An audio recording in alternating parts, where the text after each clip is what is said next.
Hey everybody, I'm gonna just get the party started. Sorry for the hiatus. I've been really busy.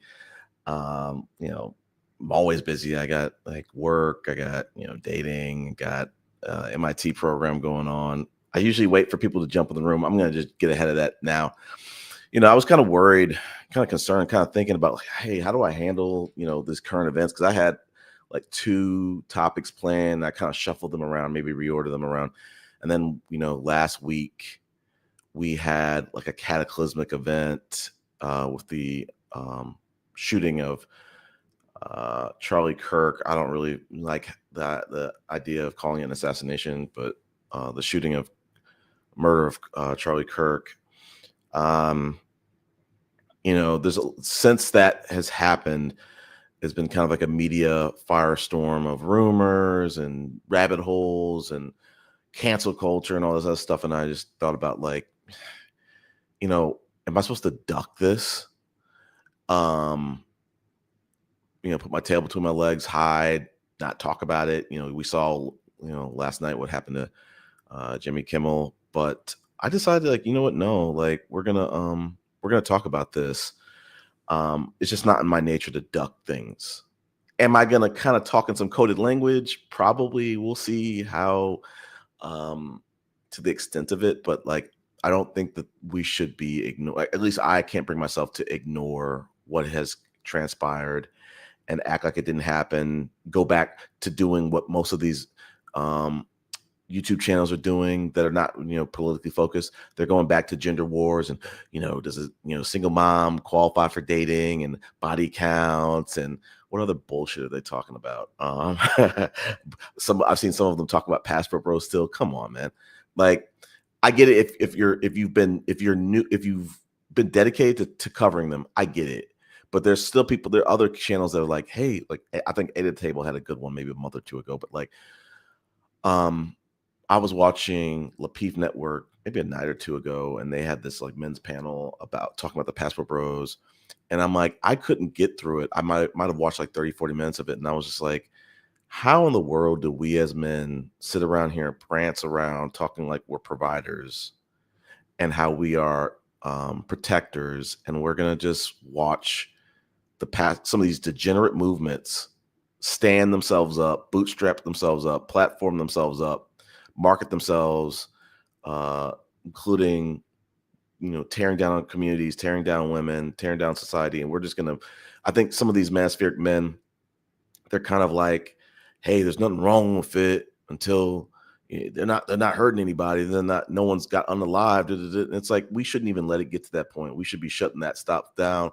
We shouldn't let people pull a DMX, stop, drop, and open up shop. We need to shut it down. If you're really a traditional man, you really wouldn't be with the fuck shit. And like I said, like I was just like, as much as I wanted to listen to the Lapeef Passport Bros live, I was like, I just couldn't get through it. I was like, this shit is so degenerate. I can't listen to y'all talk about and justify this bullshit. Let's see. I agree with you, Larry Wilson, 100%.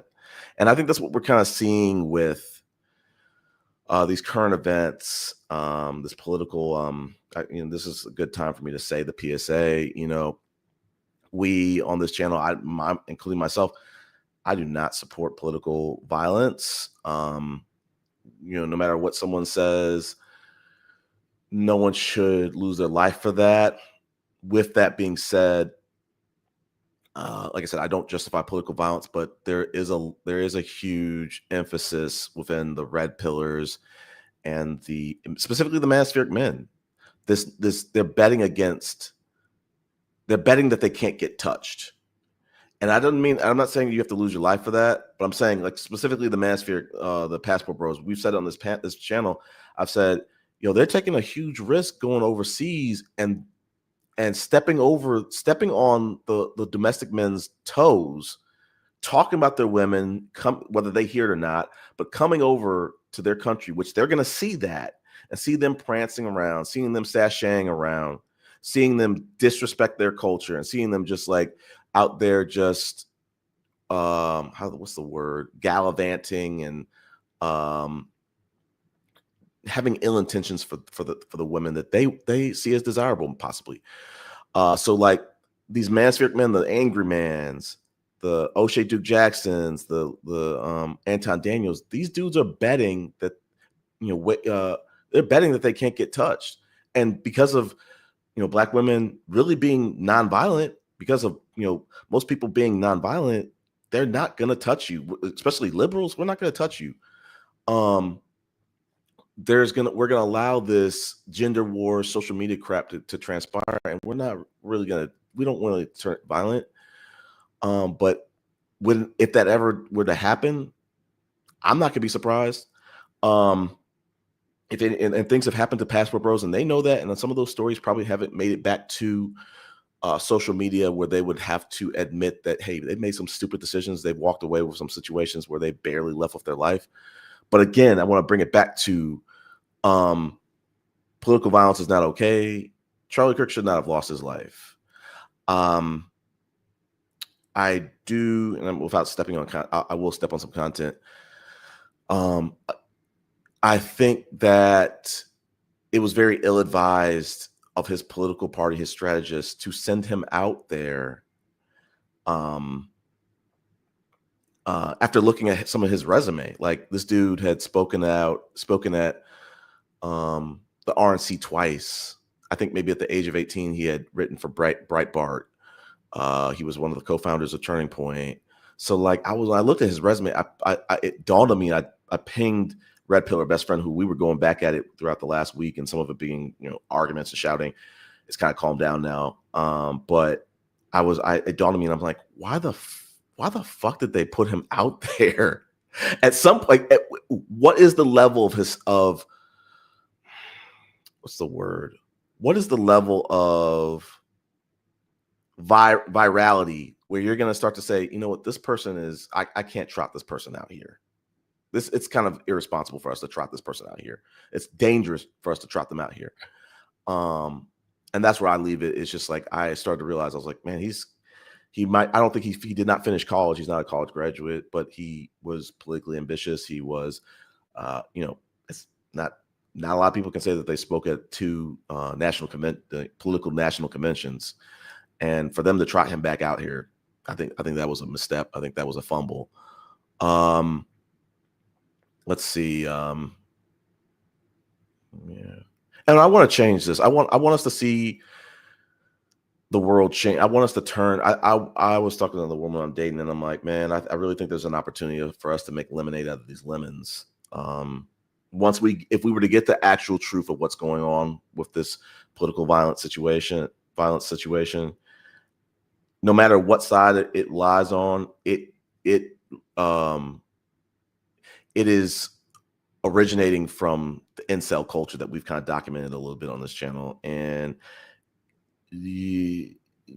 I would say the right side has probably been the least likely to address this and do something about it, because they are the biggest benefiters of the incels. They've been able to stand up the Andrew Tate platform. A lot of these, in a lot of cases, frauds like Sadia Khan, which we'll talk about a little bit later,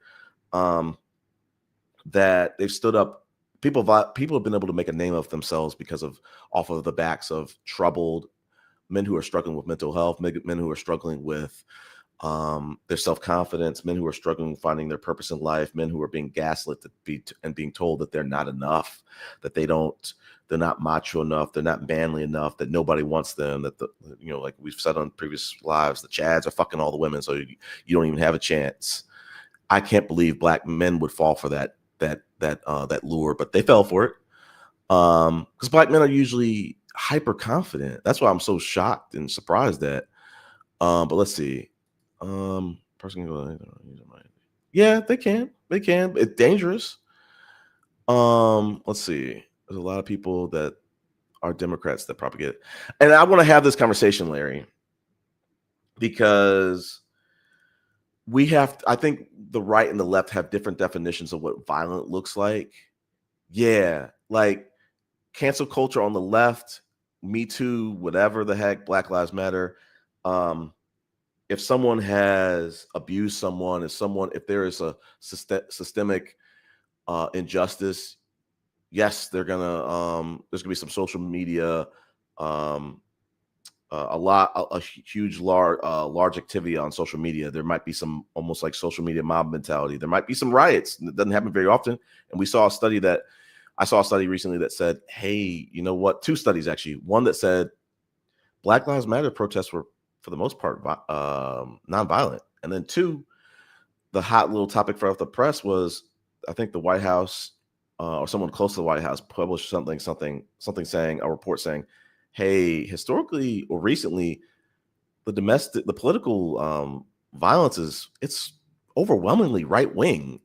So I remember like talking to Red Pillar Best Friend when this was all going down. And we were trying to everybody's trying to put the pieces together, and he's like, hey, you know what, this kid coming from Utah, coming from a family of all MAGA, his grandma, quote unquote, says she doesn't know a single Democrat in the family. Someone in the family says, you know what, we've been kind of concerned recently about how his political beliefs, and this dude has kind of like leaned, he's become indoctrinated. The word, my Red Pillar Best Friend was kind of like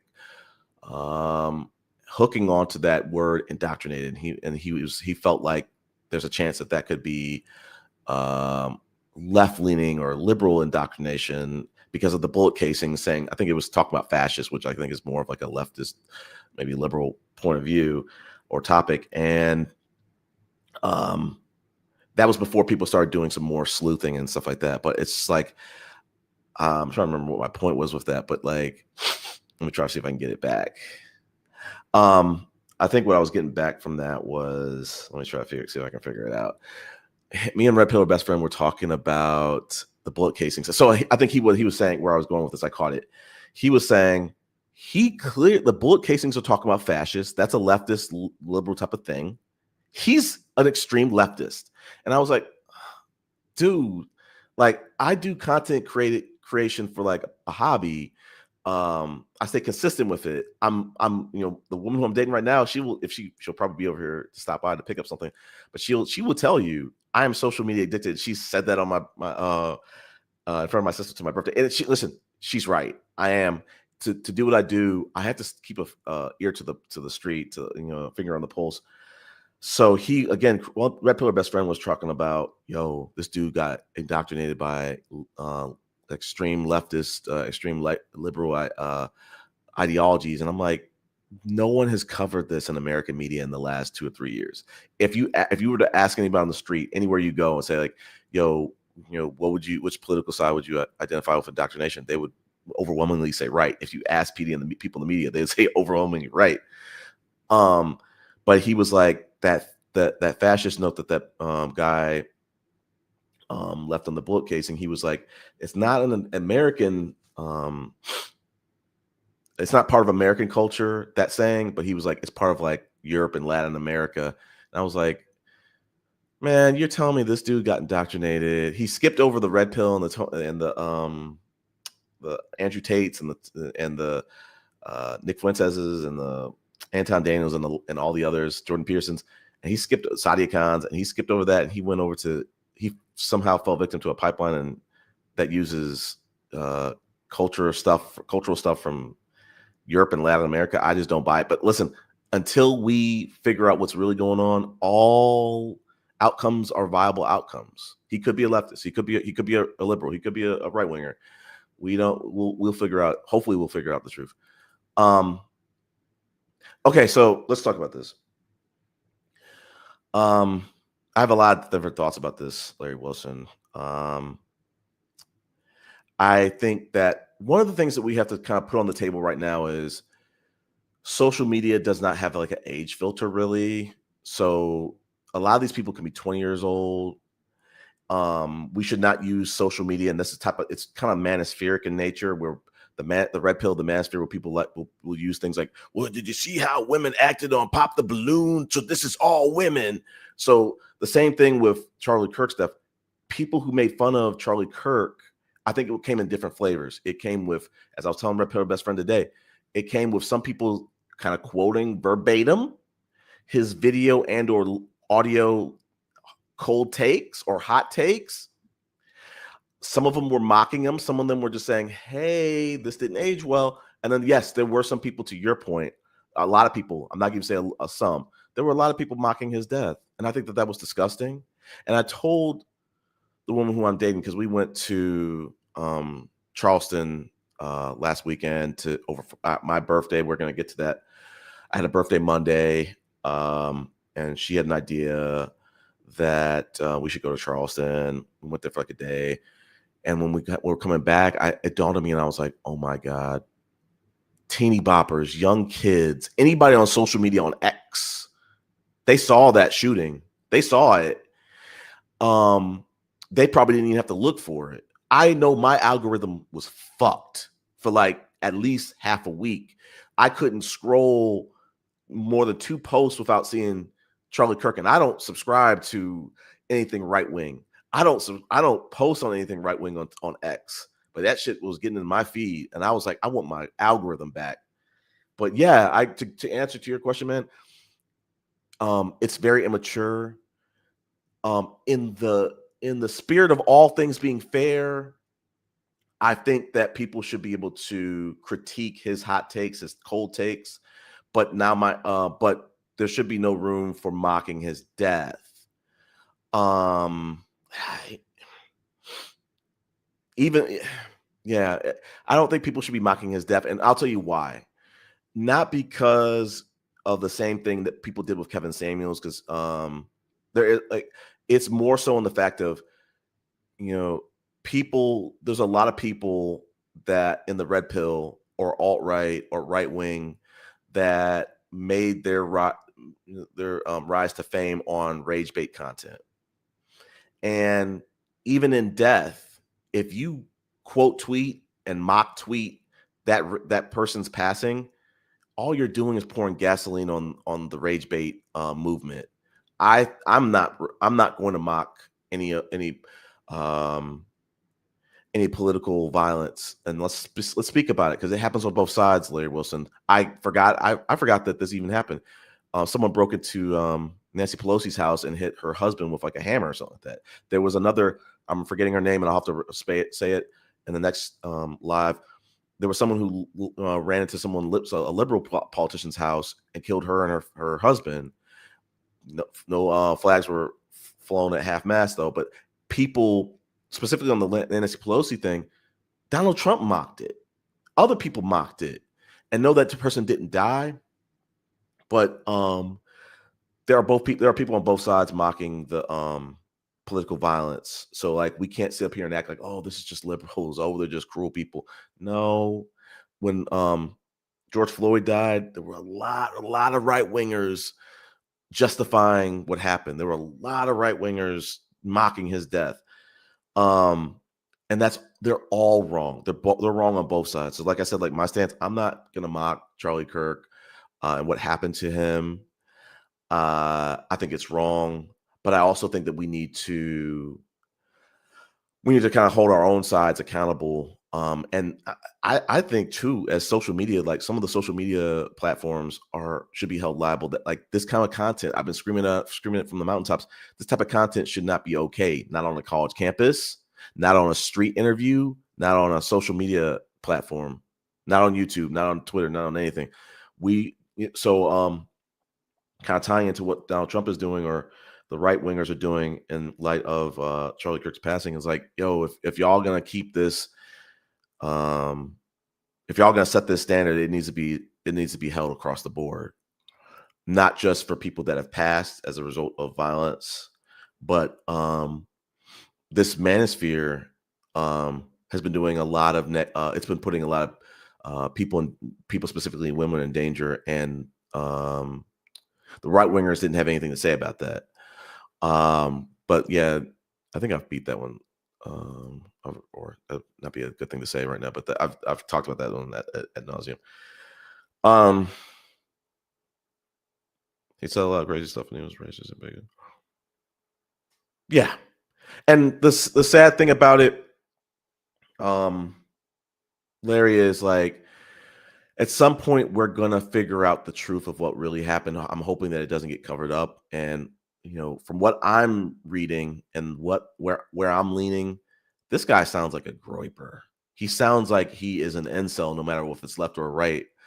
I thought it was very interesting to see Nick Fuentes cop pleas and tell his fans, don't take up any arms or I'm going to denounce you. And I was when I heard that, I was like, why is he saying this? It's not like he called for any violence. But I had to do my homework on Nick Fuentes. This dude, I didn't realize he was bullying the fuck out of some right-wing politicians. He was, bullying them on their campus programs and things like that. He was doing a lot of stuff. And if this dude, the suspect, is a groyper, it makes a whole lot of sense to see Nick Fuentes copping pleas, and he was the only one who did that. He's been the only one who's been moving funny. But that's besides the point. But like, I agree to your point. Like, no, like I don't stand for political violence. As I was saying, I was in Pittsburgh the week that it happened. I had like a company event that I had to travel for, and when it happened, I was like, this is not good. I want to make it very clear, like leftist liberals are not happy because of about this, because violence is only going to be celebrating violence, or just violence period is only going to create more violence. Like when this happened and you saw Trump and some other people saying, this is the left, they're responsible for this, and this is all them. I was like, yo, you're putting my life in danger, man. Like when y'all are, pleading for civil wars and all these wars, this means war. I'm like, dude, we don't have the facts yet, but y'all already, I hope that y'all are going to apologize. I hope that the apology is going to be as loud as the disrespect was. I don't think it will, but like, y'all putting our lives in danger. I didn't say shit. I didn't do nothing like that. I'm not going to speak about it. Let's just say this. I didn't like the people who use rage bait content to get votes or get clicks or get subs. I didn't like that. Like, we're all adults. If you get talent is talent, use your talent. And like I said to the Red Pillar best friend, and I've probably said it on here, yo, the right doesn't need to do this rage bait content, man. They're whooping our ass. They got more money. They're whooping our ass in social media. I said that on the last live stream. They're really good at social media, not just individually, but they have connections. They have a lot of money. A video I wanted to show later, Turning Point has the Koch brothers investing tens of millions into their company. They're not playing around, but they're like I said, they're really good at social media, really savvy with it. They know their target audience and they know how to reach them and sway them. So yeah, I agree with you. Like, listen, I don't like the standard being set for being violent against people who say things that you don't agree with, or even like I said, some people take it beyond the line. They push the line, they put a foot over the line, they jump over the line, they move the line. We should be doing something about that. But we should not be creating violent, hurting people, unaliving people. I don't want us to be associated with that. Let's see. A lot of these red pillars exist in the first place because society is abandoned. Yes, we got. I have a banner for this. I've been trying to document that. I've been saying this for months and months and months. This is absolutely true. I'm starting this comment. This is exactly it. The sad thing about this, Larry Wilson, is that right now a person has lost their life. And before I forget it, like I said, when I had that epiphany, I texted Red Pillar best friend when I was at dinner with the woman I'm dating, and I was like, oh my God, I know Charlie Kirk as a dude who for his viral clips, but this dude's, again, he spoke at the RNC twice. Yo, this dude is at least a presidential candidate. I don't know if he wins. I don't know if he gets a nomination, but I'm like, man, they fumbled a whole presidential candidate. I was like, I started to understand, like, oh, I understand a little bit of like what he meant to the right. I understand a little bit of why people are sad. I'm not on the same side. I'm not on the same place with them.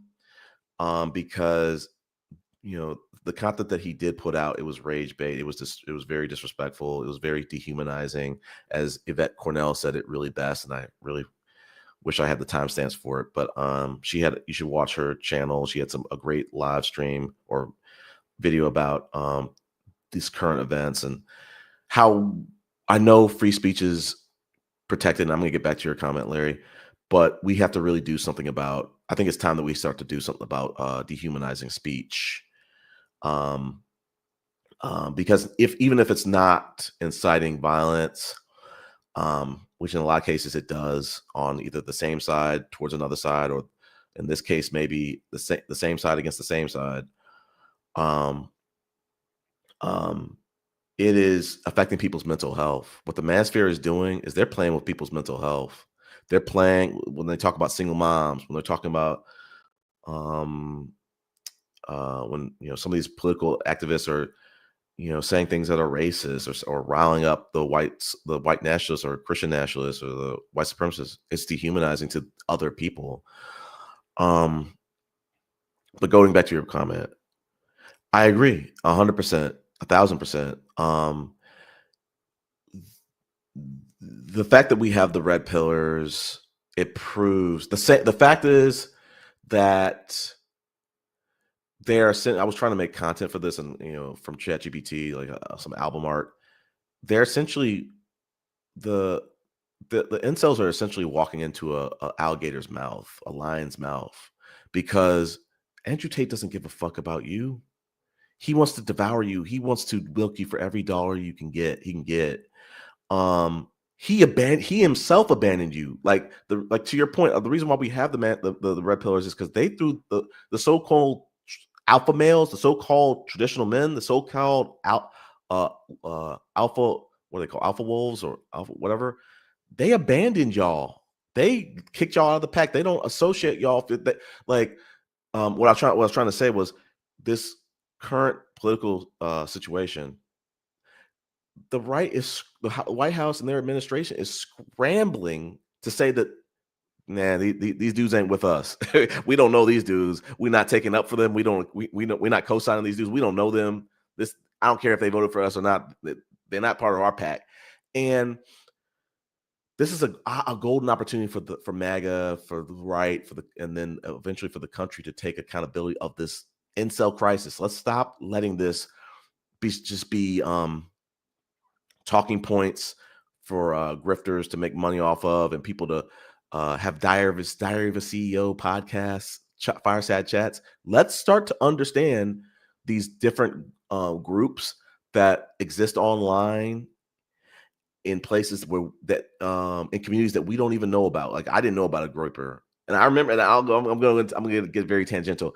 I was on, it was either like Bumble or Tinder, and when you really know me, you find out that my favorite smiley face, I hate to say it, but because I don't want people copyrighting it, is the frog smiley face. If you ask any of my family, like they say, if Chris is gonna get a tattoo, he said he wants to get the frog emoji, because the frog emoji is, to me, it's a smiley face, and it's like I call it my trademark smiley face. So remember I connected with this one woman on Bumble, and she was like, I started using the smiley faces just like kind of soon, and she was like, is that, why are you using that frog? What does that mean? And I expect that. I get that. And that's when I come back and I say, yo, that's my trademark smiley face. Don't think anything of it. And then she kind of put me on game, and she was like, you know that's used by the right wing. And I was like, oh shit. No, I didn't. Oh, now that with this current events coming on, yeah, that frog was used for a whole lot of other things, a whole damn groiper movement. I had no idea about that. I'm still holding on to my trademark smiley face. It's not Pepe the Frog. Um, let's see. But going back to your point, I want to kind of still put some respect on your point. Yeah, like this is the funny thing, Larry Wilson, is like these dudes, these incels are being wooed and snake charmed by this aspirations of historic masculinity and traditional masculinity. But those are the same dudes who cast you aside, who don't claim you, who mock you, who, given any opportunity, they're going to eat the food off your plate. So it's like, yeah, they've been disenfranchised. Someone needs to talk to them. But I think the sad part about it, and I want to keep going on your point. This is such a damn good point. What can the left really do, Larry Wilson? What can we really do about the incels? when they have been galvanized and they've chose a side, they have to kind of see their shadow. They need to see their movement for what it is. They need to realize, and that's why I kind of use a little bit of sarcasm and comedy um and maybe punching down a little bit on these podcasts of like, yo, dude, like they're gaslighting the fuck out of these incels. Like when they say the average woman doesn't want the average man, that's horseshit. But they convince these incels of that. When they convince, how can you help? How can the left help a group of men who've been convinced that this society cares towards women, and no matter what woman says to you, or goes with how far she goes with you, she still wants Tyrone. She still wants Chad. She still wants to have his baby and get you to raise it. How do you help those men? You can't. And that's like somebody asked me, and so it was like on this live, one of the previous lives, it was like, Chris, what are you planning? And the woman who I'm dating asked me the same thing. She's like, dude, what are you going to do? Like, where are you going to really make change? Like, do you think you're going to be able to really you're not going to really be able to make change. The woman who I'm dating says like, you're not going to really be able to make change online. And I agree. She's like, what are you going to do in real life about this? And eventually I need to like really plug in person. I got some thoughts.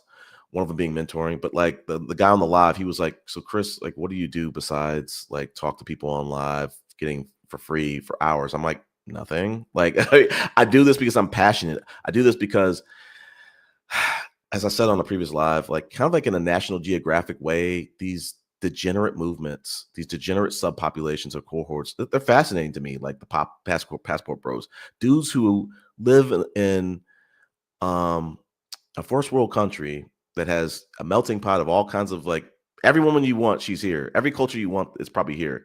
And they say, I can't find a wife. I got to travel. And I got to travel to a place that's got a brothel in it. It's interesting to me. I think it's really interesting. But I think that I've said that maybe on the last live, like these people need to be, I want them studied. I want to learn from them. I want us to start to do some 30 for 30s, for us to start doing some interviews, for us to start to really understand these communities and not treat them as outcasts. But like I said, like the left can't do anything because we're getting our ass whooped in social media.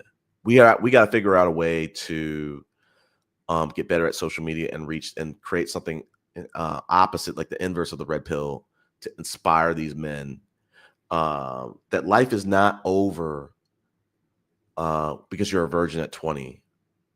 The red pill will tell you it is, or the traditional men will tell you it is. They'll say you're an idiot. They'll say you're weak. They'll say you're lame. They'll say they'll call you everything but a child of God. I'm gonna move on, but this was a damn good point. Many of these countries enable this type of behavior and they don't prosecute. Well, you're right, and some of these places are changing it. But to that point, Larry Wilson, as we've been saying for over a year, for years, that like these passport bros, they're preying on countries that have maybe dare I say like inferior infrastructure, or they're not on the same level as us. They might not. Their economy might not be, as we know, the exchange rate is drastically different. It's drastically in the passport bros' favor. What like as we've said, like what they're doing is predatory. And some of these countries are doing their best to try to, I think it might have been Brazil, don't quote me, and they said something like they're going to raise the visa requirements to say you got to have like 3,000 in the bank before you come to Brazil, otherwise you can't get a visa. So they're trying, and I think Richard, aka America Talks Live, I think she was saying something like Thailand was doing stuff to kind of tear up some of the soy areas, the prostitution areas. So they're trying a little bit, but no, it's not. They're not able to move at the pace that the the alt-right movements can move. Let's keep going. Charlie Kirk he's the mouthpiece usually. Yeah, I agree. I 100% believe this. Agree with this. Like he's really good at what he does. He's really good at what he did. But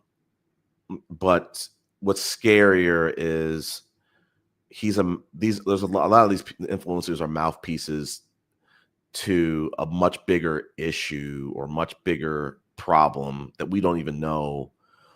I agree with you, Larry Wilson. Like, fire tweets tonight. And I wish this wasn't the case. Like, this is a golden opportunity. I don't know how much ground we're gonna be able to cover, but like, we need an olive branch. We need to be out there and realizing, hey, you know what? This, regardless of whether this person, the suspect, is a left-wing incel or a right-wing incel, we have an incel problem. And we need to stop trying to dump it in someone else's lap and say, hey, your incels, you take care of your incels, we'll take care of our incels. Let's be clear. Let's be very clear about that. The right isn't going to do shit about their incels. They've been making money off of it, winning elections off of it. We can't say the same about the liberals, but we need to make that an America issue.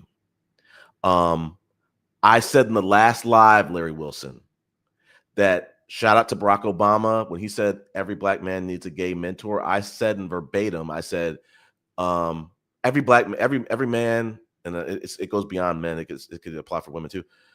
Every liberal needs a conservative person in their circle. I have red pillar best friend, where when the Charlie Kirk situation happened, I said to the woman I'm dating, I know my red pillar best friend is hurting. I know he's hurting. I'm not saying he's a stan, but he is a conservative, non-MAGA conservative. Apparently he didn't vote the last election. He voted for like Cornel West. But I'm saying I knew in my heart he was hurting because it was senseless violence, as I didn't understand at the time. And I learned maybe a week later when I looked up Charlie Kirk's bio. I was like, oh man, he's kind of accomplished a bit. For the sake of the right side. He's, like I said earlier, he's spoken at 2 different national conventions. He's written for Breitbart. He helped co-found Turning Point. They were effective at doing what they're doing. Do I think that their tactics were deplorable? I do. And I'm not going to change my opinion on that. But they're good at what they do. Andrew Tate is good at what he does. I've said, the manosphere is good at what they do. They're deplorable. They're a scourge on society. But they're good at what they do. Like, the right is kicking the left's ass in social media. They're good at what they do, and they don't have a shame. They're not ashamed to do something strange for a piece of change. I mean, we're not there yet on the left.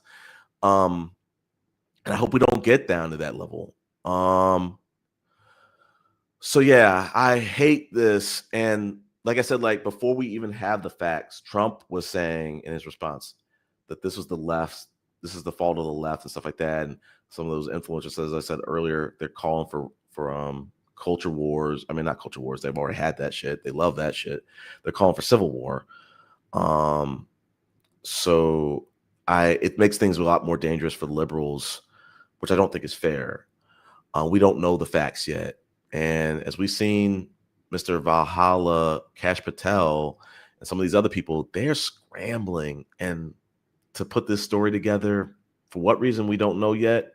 But I hope that the true facts come out and are not hidden.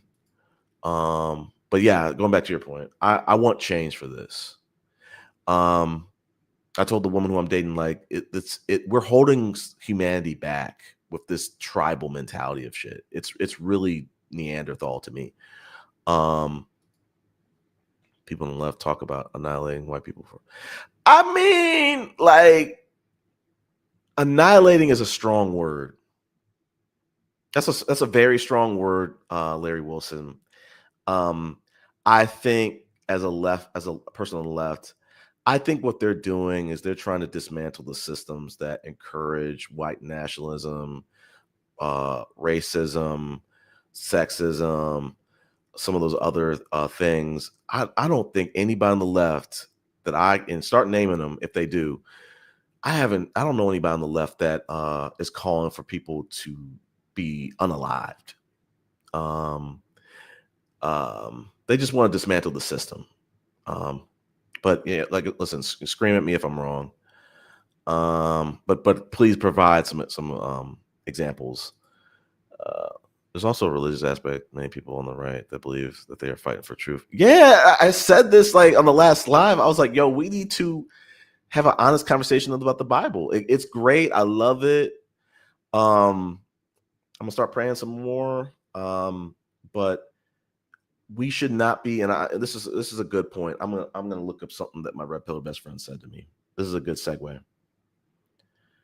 Let me find it, but I'm gonna try to find it and multitask. Yeah, it's a lot of these systems, the religion, being a tradition. I said, like, we need to have a conversation about tradition. We need to have a conversation about religion, and under no circumstances should it be discriminating against people, race, sex, whatever you name it, politics.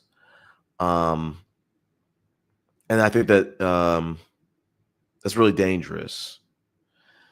Let me see. I want to find out what he was saying, because ultimately my red pillar best friend was encouraging me to become a conservative. I want to see exactly how he said it. I want to see exactly how he said this shit. Hold on, I gotta find this. Just bear with me.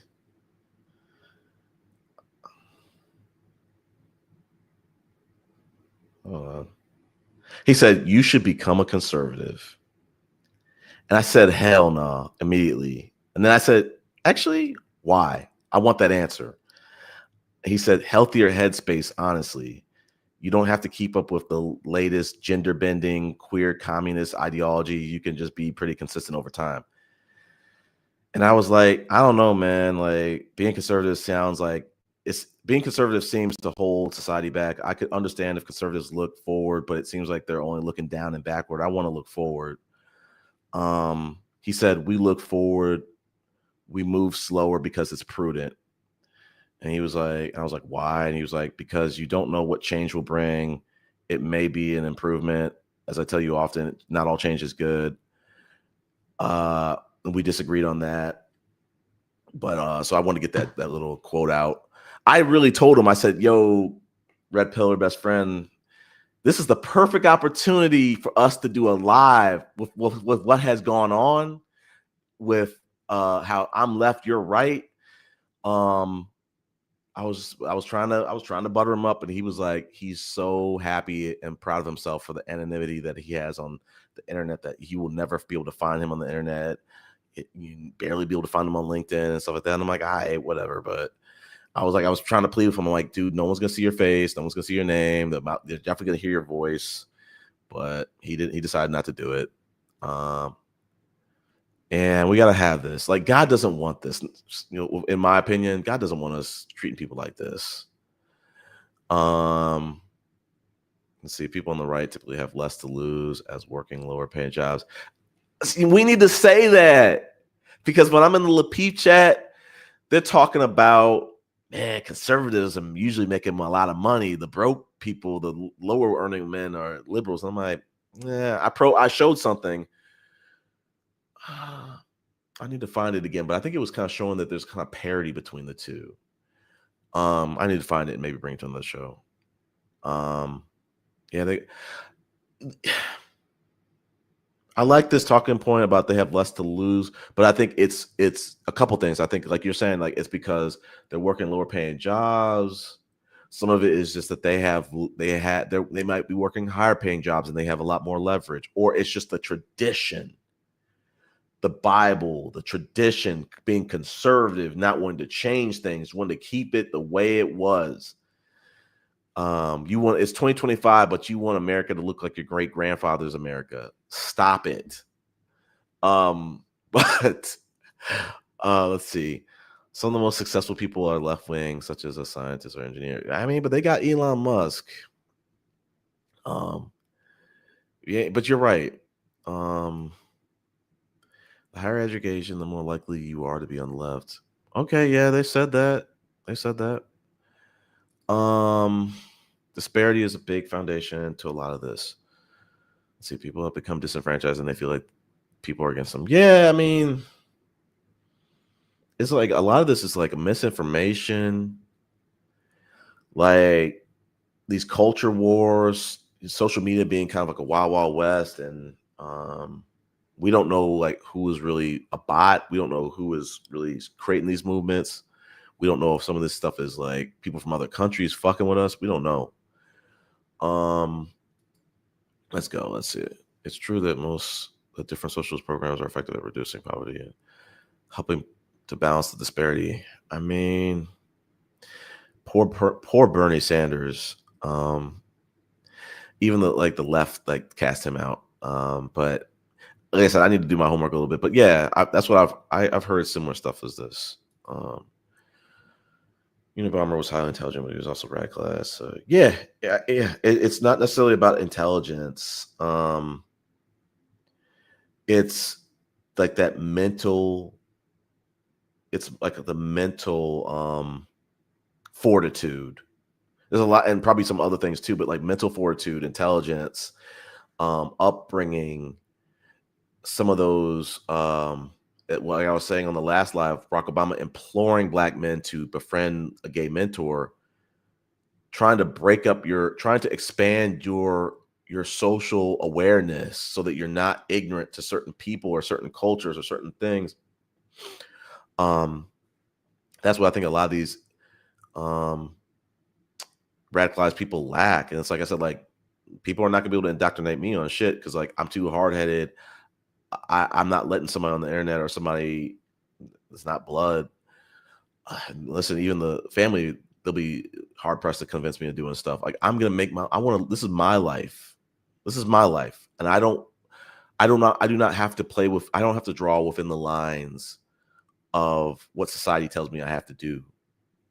As long as it's not hurting anybody. Like I can afford to, I should be able to be who I am unabashedly. I should be able to be confidently myself and not say, well, you know what, you're not stoic enough. You know what, you can't lift enough enough weight. You know what, you don't earn enough money. You don't do this. You don't do that.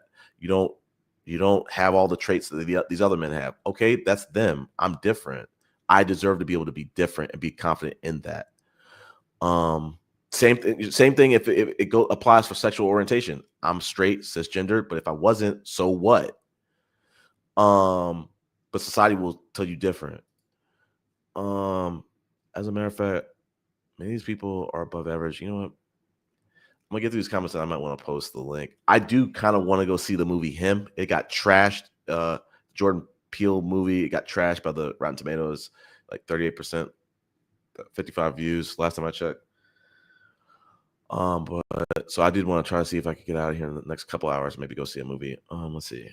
As a matter of fact, many of these people are above average until I don't disagree with you, but like that's the saddest piece about this Larry Wilson is people who are highly intelligent. My red pill best friend is one of them.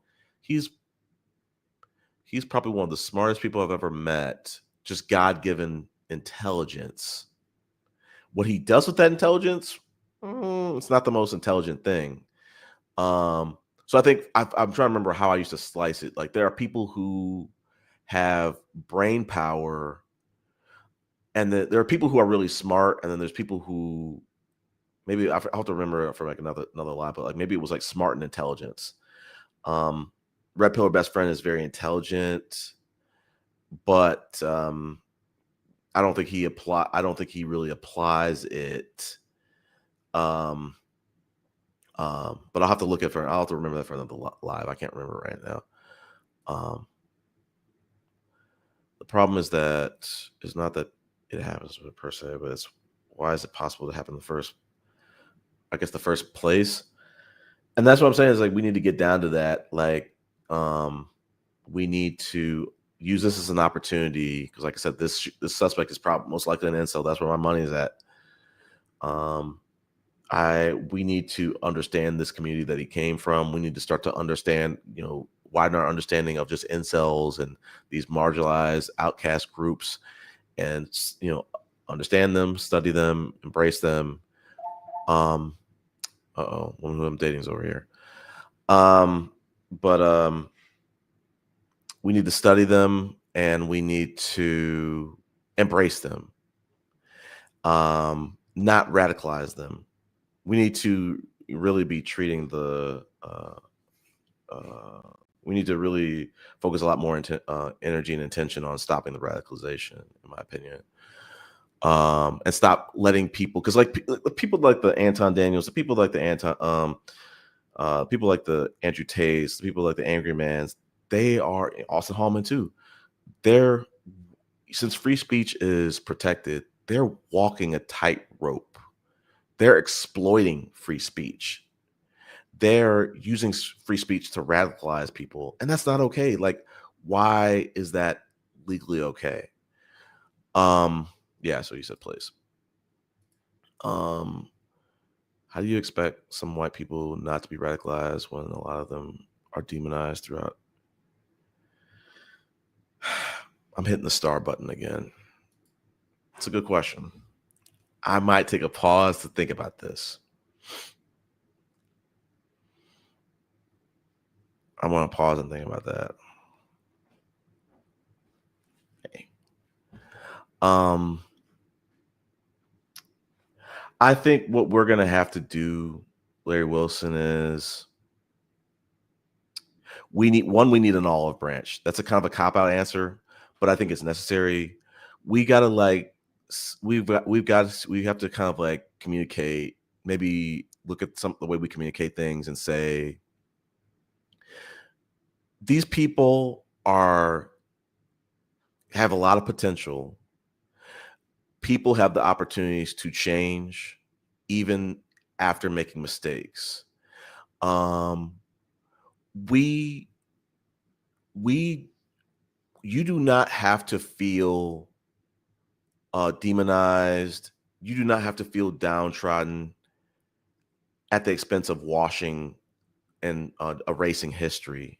That history is often really demoralizing. Like I went to the African American History Museum up in Charleston, and I saw the one, still need to finish the one in DC, but like our history is like filled with a lot of like cruel people, a lot of violence. Um, there's a lot of systems that are still stood up, Larry Wilson, that we have to address, that other people benefit from. And I think the answer to your question that I'm going to kind of lean into is kind of like, as Therese Lee, the content creator, said, like, there's a lot of times women study gender studies, and they in that education they study the systems that of oppression to see who benefits from them, who they benefit from, um, who are the people that get hurt from those systems, who's able to navigate those systems, and people of different races, people of different genders probably engage in gender studies, and I think we need something like that. Uh, and we've probably had something like that on the basis of race and other society things and systemic uh, systems of oppression. But we have to use to kind of answer it further.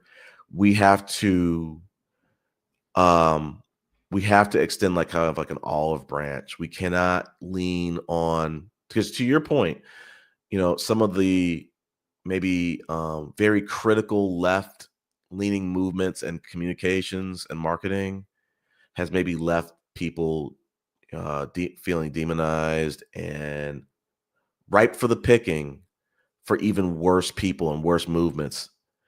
Um, but I think people need to become more educated and sympathetic. The problem with the traditionalists is that they're, in a lot of cases, they're unreachable people. So it's like you're kind of damned if you do, damned if you don't. You can't really reach them. Like I said earlier, like how do you expect the left to reach these incels when they've been radicalized, when they've been kind of conditioned to they've been part of a movement that has put a battery in their back, has not held them accountable, has made them feel like they are part of something positive.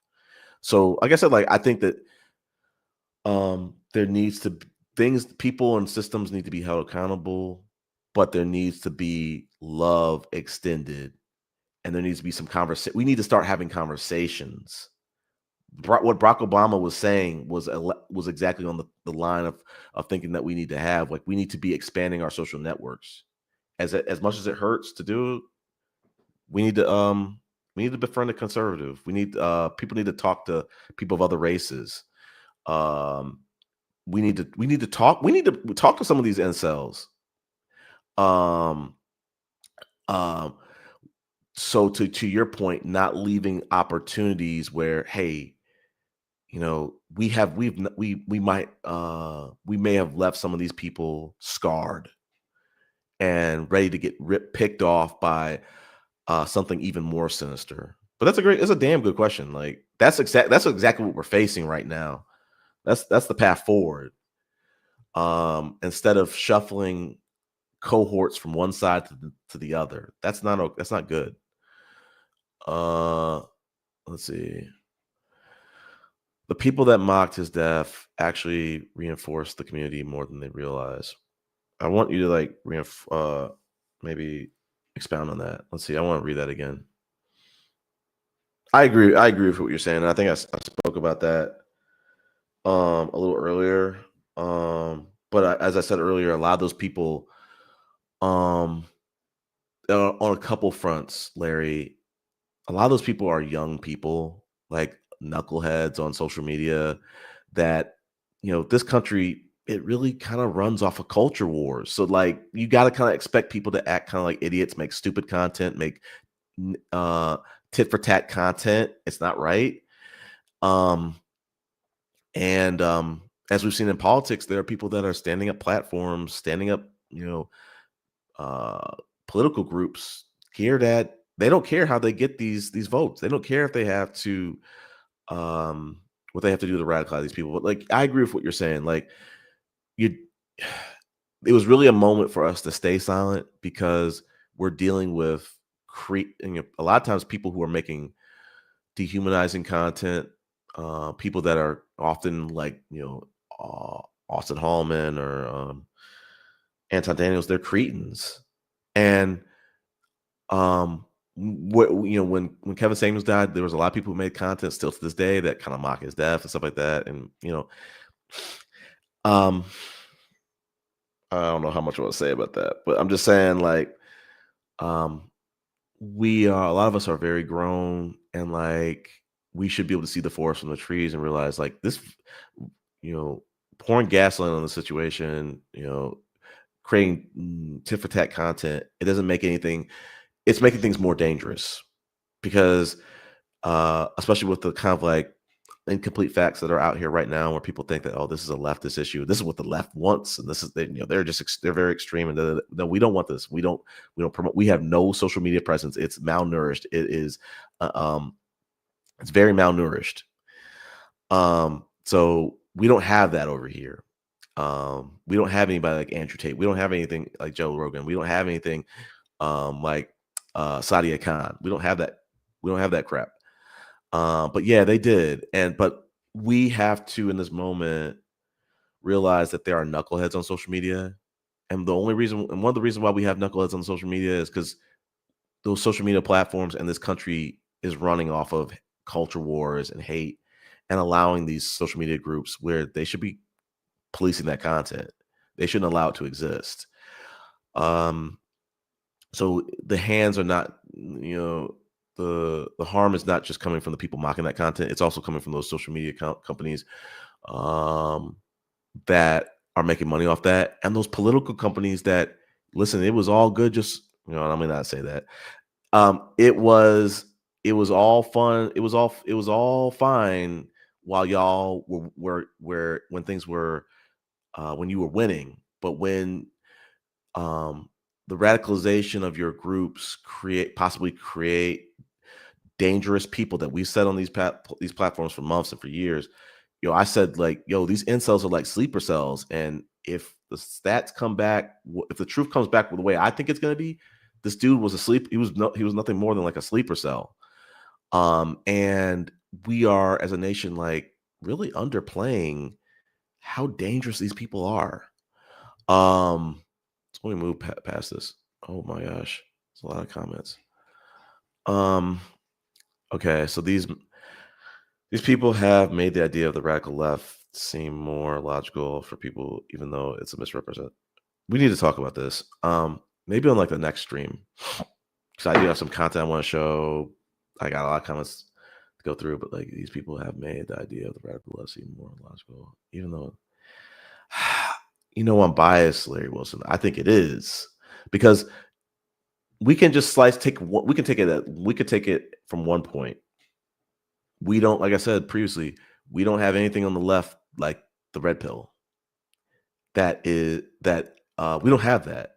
So from that standpoint, from a social media standpoint, it is definitely more logical um, than the right.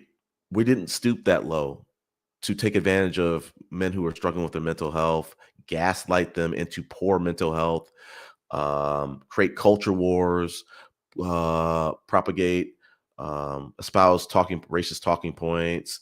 Um, we've said ad nauseum. Let me go past. If you think the conservatives and these type of people are against physical war, that I said this. I said this. Maybe I didn't say it before you said this. Type this, but like that's what's dangerous. Is these people want like I was telling this to the woman I'm dating. I'm like, a lot of these people, high key, if President Trump said, "I'm gonna let y'all purge for one night," they want that. They're down with that shit. They want to purge, and I'm like, I don't want to purge. Um, I really don't. Like, I think we need to do something to kind of calm things instead of like shuffling these undesirable and outcast people from one side to the other for political gain and monetary gain and stuff like that. But yeah, I'm starting this comment again. Like that's what I'm worried about is things becoming physical. And I've seen kind of a shift. A lot of people have seen a little bit of a shift, especially if like you're a person of color. Like people have been kind of like acting just a little bit less polite, to say the least. In some cases, so censorship won't either um, makes them more credible. Okay, let's see. Made 200 KKK members drop the Klan. I don't know what you mean by this. Daryl Davis made 200. I don't know what you're saying here. I wish say some more about this. I'm gonna star that too. I don't know what you're saying. He didn't fight the way they expected him to.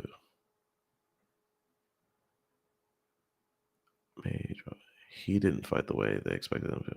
I don't know who you're talking about. Are you talking about Daryl Davis? You will never stop radical. I mean, we need to. Don't let me get my hands on this, and we will stop it. And there's going to have to be some serious punishments. The problem is that when you're letting these people storm capitals, create groups that encourage them to storm these capitals, and then you let them out. You what do they call that? You absolve them of all like charges and stuff like that. That's why that's why we got to this point. We have to get to a point where I disagree with you, Larry. I think that we can snuff out the radical groups, but it's going to take some amendments to this Constitution. It's going to take some amendments to how we treat radical groups, dehumanizing speech, stuff like that. We can. I think we can. Not. I don't think we will, but we can. MAGA will fade. I hope so. Because like when Trump got elected, I was like, yeah, you know what? I think we're going to get 12 years of Republican leadership now. Because like we're getting our ass whooped with social media. They got these deplorable people galvanized. We're kind of in shambles. We need to regroup. I hope so, and I think from what a lot of the videos I've been reading, MAGA seems like it's in shambles. Like a lot of it comes down to how this story plays out. If this story is, like I said, what I think it's going to look like, if this person is indeed a groyper, if this person was indeed a Nick Fuentes fan, MAGA is going to have to take accountability for the fact that this is a faction of MAGA. Yeah, and I like this next. I'm gonna start this comment too, and the next one. The Tea Party. You said the Tea Party evolved into the MAGA. I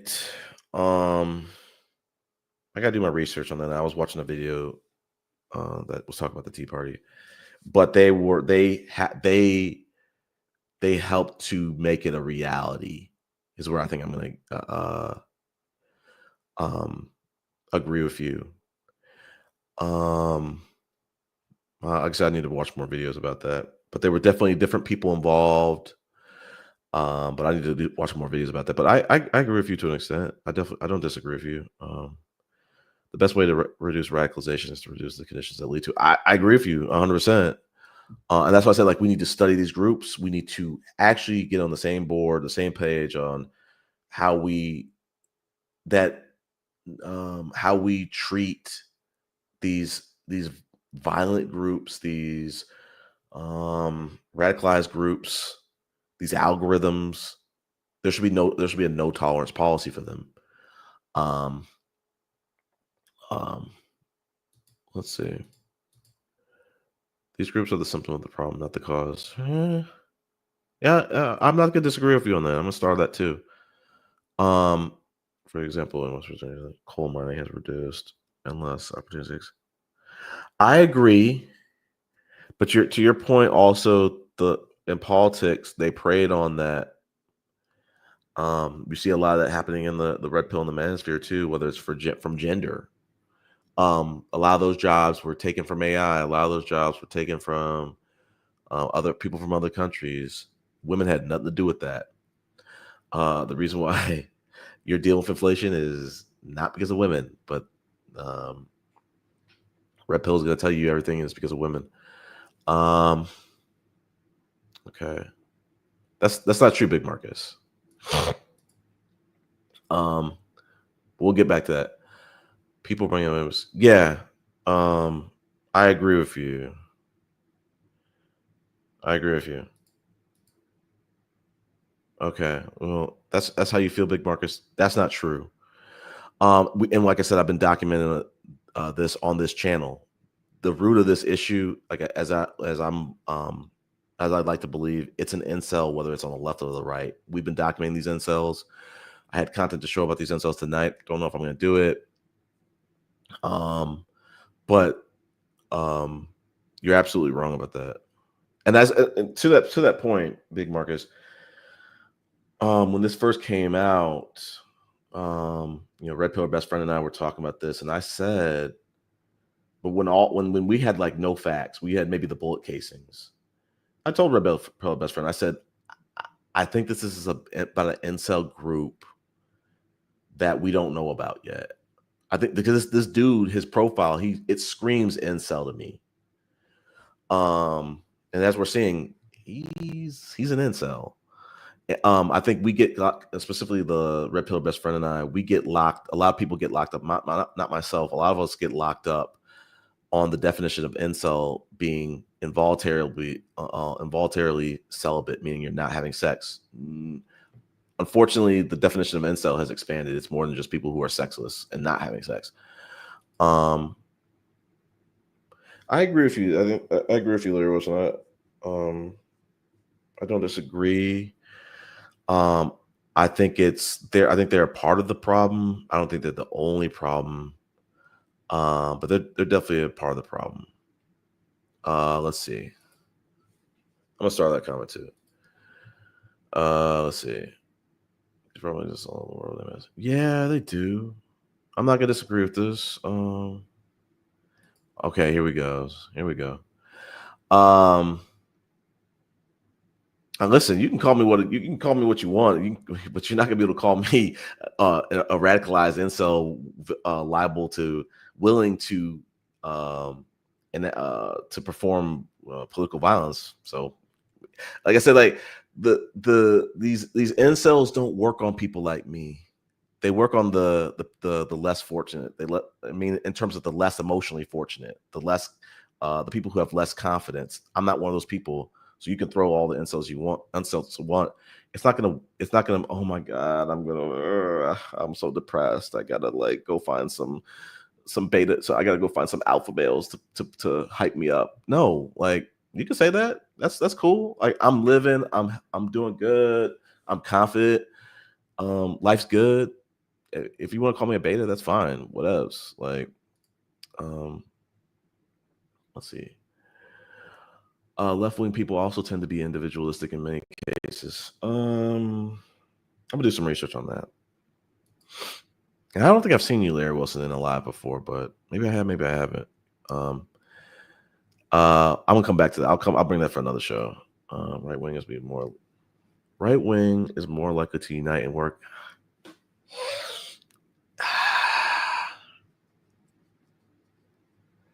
I don't know, Larry Wilson. Like, I don't know. I'm not gonna say you're wrong. I want to see how the right wing performs when they don't have if they get if we take the radicalization away, if we take away those hate speech and dehumanizing speech, if we take away the misinformation, I don't know if they're going to have that same effect.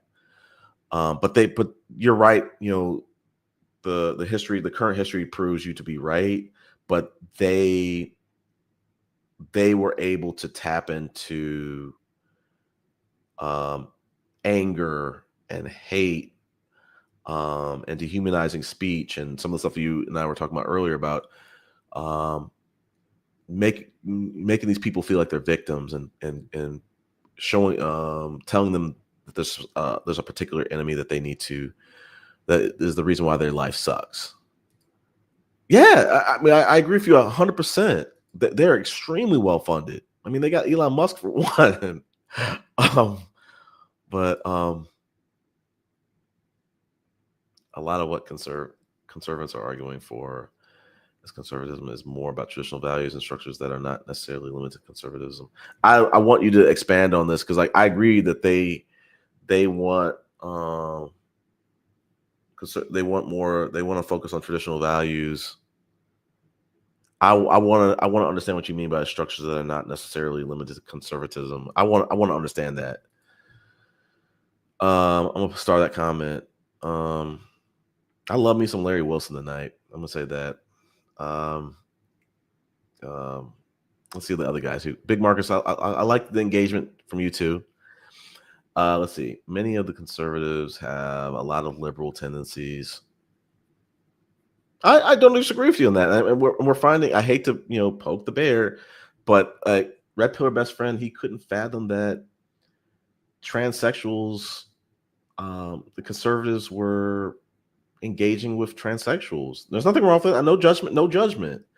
But that has been historically, something that people would pick on the left or the liberals. Well, we're learning a whole lot more than we bargained for because of these political current events. They are more libertarian than anything else. Okay, all right. But they are more on average. I think maybe you're saying they're more libertarian on average. Oh, they're more conservatives on average. Yeah, and I was watching some videos about this, and like I said, I'm just praying that the truth comes out because we have a lot of different things in play about this issue. We have the Mormon church. We have this right wing administration. We have we have Red Pill possibly involved. We have the alt right possibly involved. We have Kash Patel, this FBI that that seems a little suspect. But yeah, there's some. I think there's a way for us to heal from this. I just hope we get the opportunity to do so. We have to consider the fallacy of nostalgia that creates an illusion of the past. AKA Trav Wives, AKA stay up sole providers, the nostalgia. But let's see. We have to consider the fallacy of nostalgia that creates an illusion of the past that never existed, but makes it look like it would exist if we would apply. Yeah, like I've been saying that exactly. Larry Wilson is like, I'm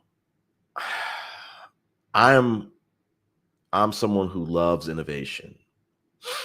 I shouldn't say this, but for some of those reasons, I've kind of like latched onto or just you know, really appreciated the works of some of the most the modern innovators. Steve Jobs, Elon Musk. Kill me, shoot me, don't shoot me.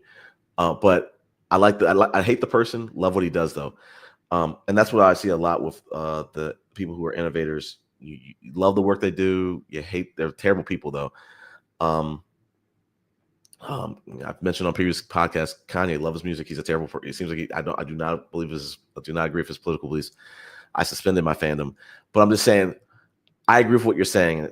To not go off, to take off my tangent is like we have got. That's I've said that maybe on the last live is like I want us to stop being disingenuous in the way we approach garnering new votes, swinging people from one left to swinging people from one political party to the other.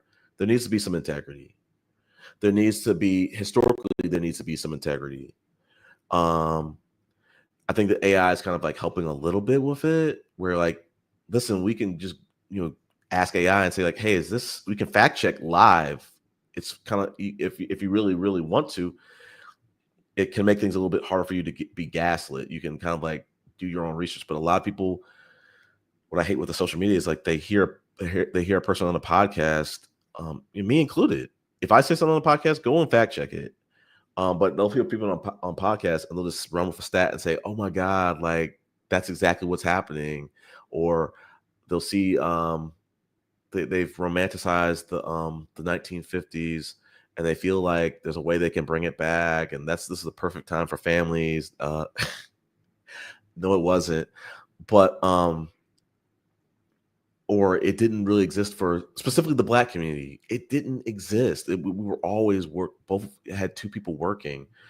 So it's been really interesting to see how they've been able to use these the nostalgia that maybe pertain to one group to maybe one portion of that group and gaslight people of different racial groups and said, no, all this is possible for all y'all. And it's just like I said, like mental health I think is a huge factor. But like we have to, like I said, I want this country to have an opportunity to heal. And within that healing, I think we need to have some hard conversations and we need to there needs to be transparency. Let me move forward. So you said Andrew Tate, for example, has money and material possessions, so he can sell what he does because people think that they can be like him following what he says. I mean, you're right. I don't disagree with what you're saying. I agree. I think it's something bigger than just that. I think that he represents traditional masculinity, portions of traditional masculinity, some of the most attractive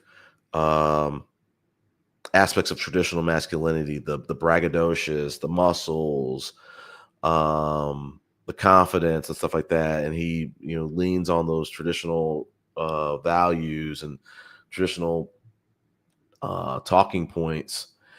And to your earlier point about how maybe some of those men felt disenfranchised, felt hurt by some of the other movements on the other side that have maybe left them excluded, not feeling seen or whatever the heck. But like I said, I think it's bigger than that. I think it's bigger than that for Andrew Tate. I think some of these people legit feel like, no, they're not going to be a billionaire. They're not going to be a fighter, but they feel like I can be a traditional man. I can become a traditional man similar to him. That it might not be 100% of the stuff that he says or does, but I can become some of the things he does, and I shouldn't feel ashamed for becoming some of those things that he is. And but I agree with what you're saying. These communities sell a dream well. Yeah, I think we've agreed tonight about that. Like they're very effective with it, and I spoke about this on a few of the podcasts. Like people don't know, especially the people who are falling victim to these algorithms. that what kind of money is invested into these movements, these pipelines. They think that someone like a Sadia Khan is just, oh, this is just a grassroots. Like, this is just a woman who decided to pick up a mic. No, it's not. She has a whole team behind her. Fake credentials, fake fake accomplishments, fake degrees. The Turning Point had Koch brothers. I watched a video saying that there was like 90 million a year pumped into that group every single year.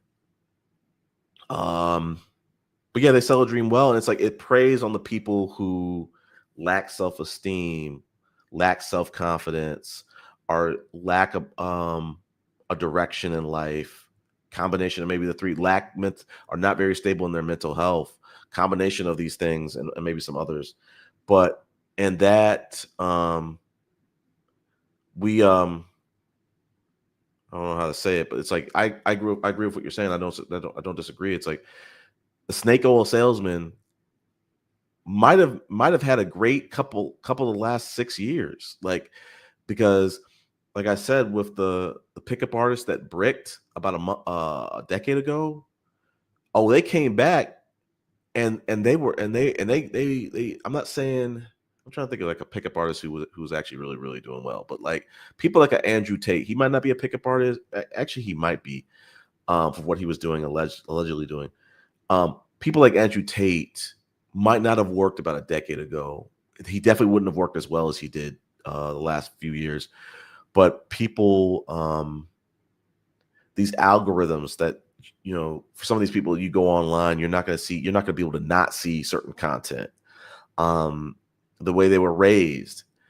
If you were raised in that traditional mindset, fall in line mindset, this is what a man is, this is what a woman is. Ooh, you were prey to that red pill. Like I said, if you lack self-esteem, if you lack some of those other things, you were prey to the red pill. I wasn't part of that. I will never be part of that. Wisdom is key. I agree with you. There's a major problem in society that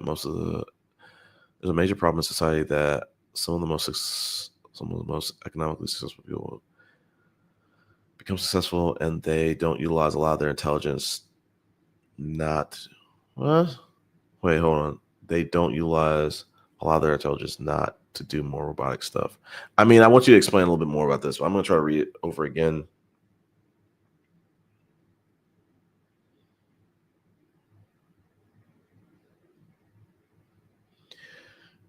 I mean, I think what I'm kind of taking from that is like they're not using their intelligence or their resources for the greater good of society.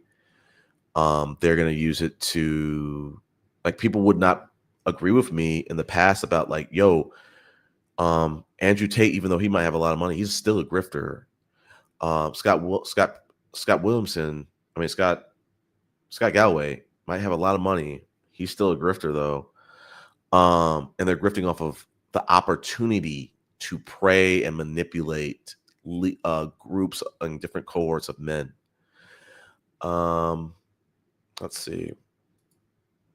There's a lot of overqualified people working at many jobs. They will never use their intelligence in them. Hold on. Working at many jobs, they will never use their intelligence on the marketplace. Okay. I mean, I'd love for you to expand on this. I'm gonna start this one. That's a good one. People like Candace Owens, Alex Jones, and so on make a decent income pushing. Yeah, and like, I'd love for us to get that kind of stuff out of our culture. Pipe dream. I'd love for us to get it out. They're a scourge on society, and like, it's not exactly the same stuff, but like I'm as a sports fan, I used to love listening to sports talk radio. Colin Cowherd's. There were some other ones. There was one that famously, like, he was talking about one of these pitchers, and the guy physically confronted him and like roughed him up on set.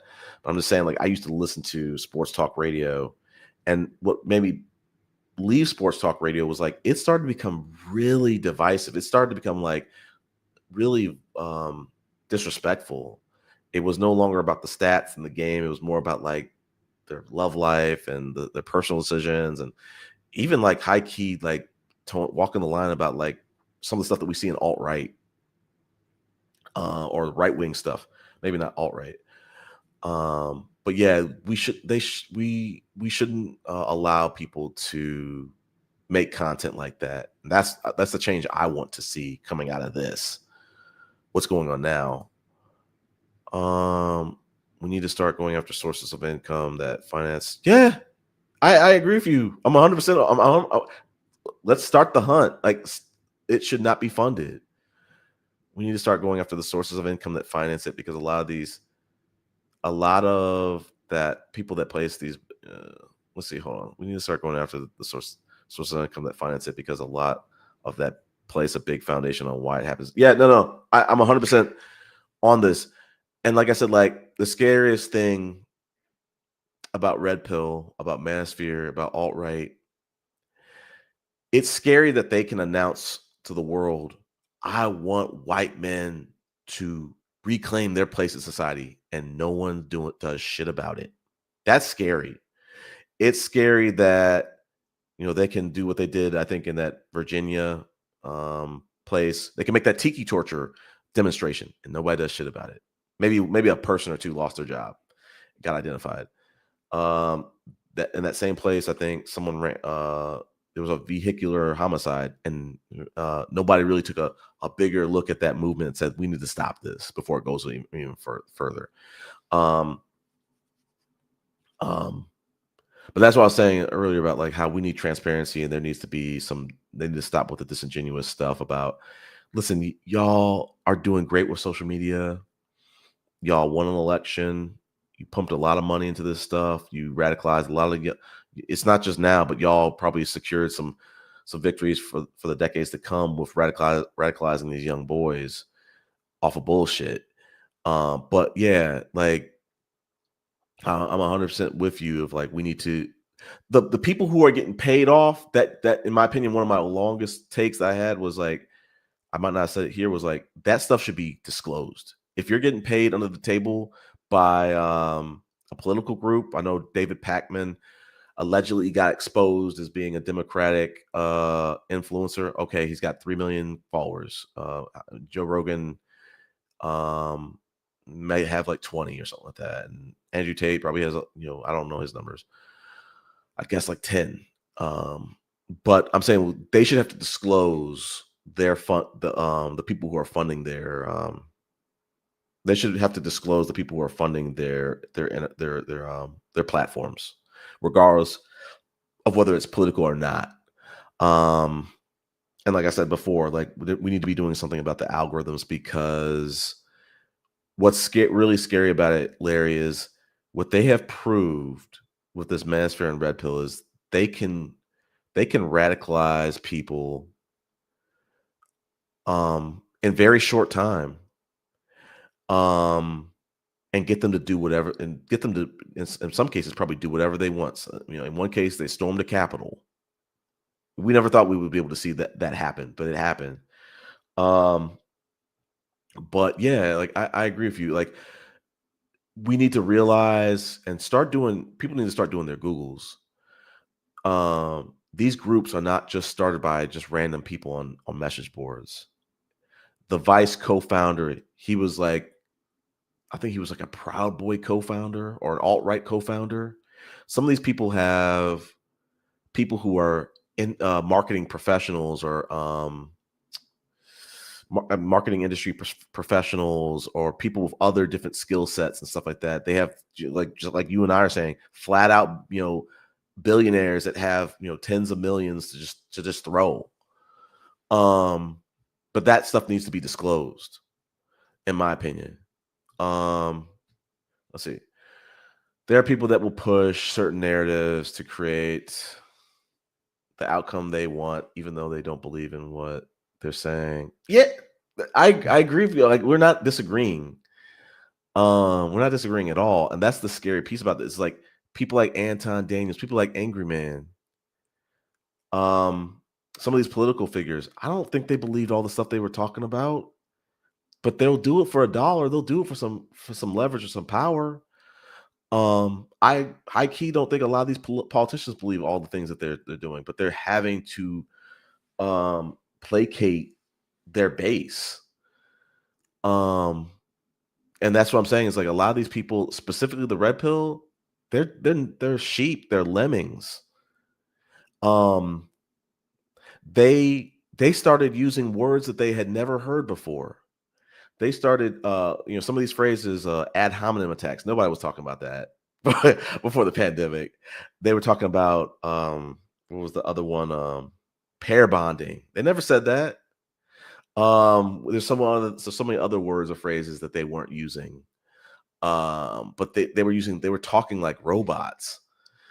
So yeah, a lot of these dudes, like when they say like men are leaders, like no, a lot of these men are idiots. Um, let's see. It takes a lot of money to get a lot of influence throughout different platforms. And a lot of this is not done. We're saying the same things. I might be stepping on your content in previous statements, but yeah, this stuff is not grassroots. It is not. Now, David Pakman, he might be grassroots. I gotta do my homework on him, but like, if you look at Saudi Khan, for example, you can go look at Keeping Africa Passport Bro Free, and you can go see how I've started. And I used to do this a different way. I started at a grassroots level. I started just being a panelist, and now I kind of am a kind of a co-contributor to this channel. You look at Sadia Khan, her first podcast appearance, her first content on her channel, it's all, professional lighting, professional editing, professional transitions, professional gowns. It's giving, she has some angel investors. A lot of, and like I said, like I had a point to this and I didn't do anything on the banners. I had something to that point. I have not been showing. This one. MAGA and Manosphere red pill, alt-right, they love some forced virality. They love, and sometimes they're doing it through platforming each other. Sometimes they're doing it through angel investors. Sometimes they're doing it because they might have people that are just like social media savants. Like when you like I said earlier with the Proud Boys and having one of the leaders being a co-founder of Vice, who's probably very social media savvy. Let me go back to your comment though. Hold up. Did I just lose my place? Okay, hold up. I'm trying to catch up where I left off.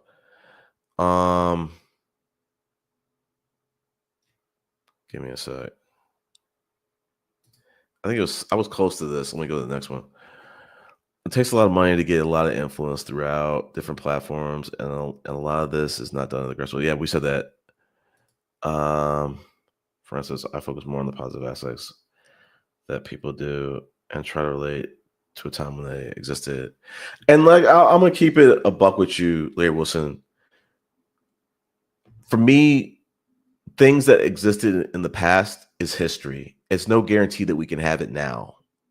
So, like the traditionalists, you want to be a sole provider, you want a stay-at-home wife, you want a Stepford wife, go have it. But you need to have the money to do it, and you can't come over here on social media bitching and complaining that you can't get it. You need to adjust. You need to pivot. So these people, they want something that they think previously existed, or maybe it did previously exist, but it might not be in the cards for them, because if it was in the cards for them, they would do it. So these people are being sold this lie that like, no, you are entitled to have this. You should be able to have this. It's someone else's problem that you can't have this, or it could be the women. You should be able to have this, but the women won't give it to you. What else? Let's see, for example, if I'm a big oil company and I don't want environmental regulations, I will pay. I think I know who you are, Larry Wilson. Maybe I don't, but you're giving me some. You're starting to kind of resemble someone who I think I know. For example, if I'm a big oil company and I don't want environmental regulations, you're giving Luther Gonzalez to me, but I could be wrong. He's another smart guy. Let's see. For example, if I'm a big oil company and I don't want environmental regulations, I will pay for people that push that. Yeah, like I think Femi's had a good one where she said the reason why we had some of these dietary pyramids, it was and they said eat so much of this and eat some of this and don't eat this and don't eat it, and prioritize this at the top. It was funded by the people who were making the products that told you to prioritize these things at the top or near the top or blah blah blah. So they had a hand in kind of like shaping that dietary pyramid or whatever the heck. But yeah, like there's a lot of propaganda has been used in a lot of different forms. In like the last few years, we've seen it used from a political social media lens. Hold on. Let's see if my coffee is still hot. A lot of it comes down to financing. Yeah. I agree with 100% what you're saying, Larry Wilson. Social media algorithms determine to get what's pushed, determine what gets pushed, and they allow it in the first place. Yeah, I agree with you, but it's there's also a responsibility on those the social media companies too. They are in charge of those algorithms, not just themselves.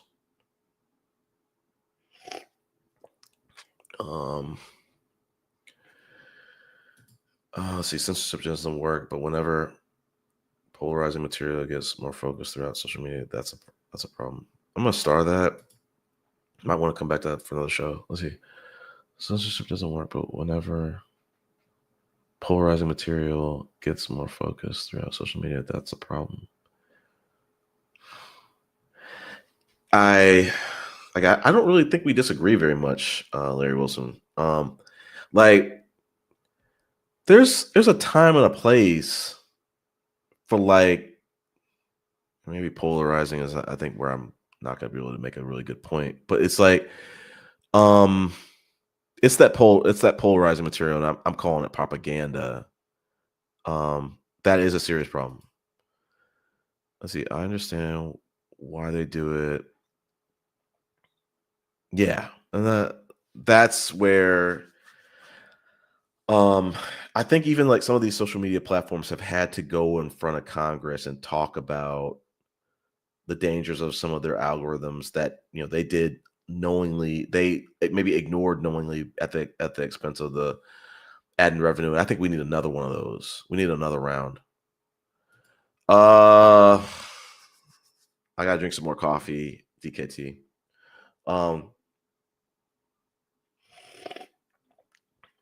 I'm starting to feel a little tired. I'm starting to feel like this might be one of those nights where I don't really think I can have a panel. I don't think I'm going to get through any content. But to answer your question, I'm going to start it. I think that free speech, we should be able to have free speech. I'm not against free speech. I know it might maybe some of the statements I'm saying on this live and the past might maybe conflict with that, or sound conflicting, but I'm saying we should have free speech. I just think that within that, and I'll bring it for the next show, I think it veers off when we incite violence, but we protect free speech. But I think it's with the caveat that like, hey, it's not going to be doing it if we if you're using violence to incite violence. I think that needs to be kind of added to and saying we should be having some things to kind of cover dehumanizing speech to an extent. I think we need to add to that because what we've seen, I said it earlier, is that people are walking that tightrope. They're walking a tightrope, and they're exploiting the fact that like, hey, they feel like they can't get touched. They feel like they can't get in trouble. They feel like they can push this line because they can say whatever they want and they can't get in trouble for it. And what it's doing is it's affecting people's mental health. It's attack on their mental health. In some cases, like the Passport Bros, it's making things more dangerous for people. Or the more recent current events where they're accusing the left and urging civil wars. It's making things more dangerous for certain people in this country. I'm not against free speech. I'm saying that it might need to be pruned. It might need to be reevaluated a little bit for some of the negative, dehumanizing speech. That's what I'm against. Let's see. That guy was a black man. He became friends with the people in the KKK, and he changed perspective. Okay, I'm gonna again. I'm starting that. I'll go look that up. I'm more left wing than anything else, but I understand a lot of what the right wing thinks. Please spill the tea on what they on why they think the way they do. I had a video I wanted to show today. I don't know if I'm going to get through it, but tell me in your words, what do you think conservatives? Why do they think the way they do? I shared one through the Red Pillar Best Friend, but see Andrew Yang was affected too. Yeah. Okay. A lot of comments. A lot of these politicians and special interests orchestrate this stuff. Yeah, I agree with 100% on this, and like I want to do some more research on this. I think that stuff. I want to do some more research on that. The Project 2025, Project 2025 is, I think, what you're talking about.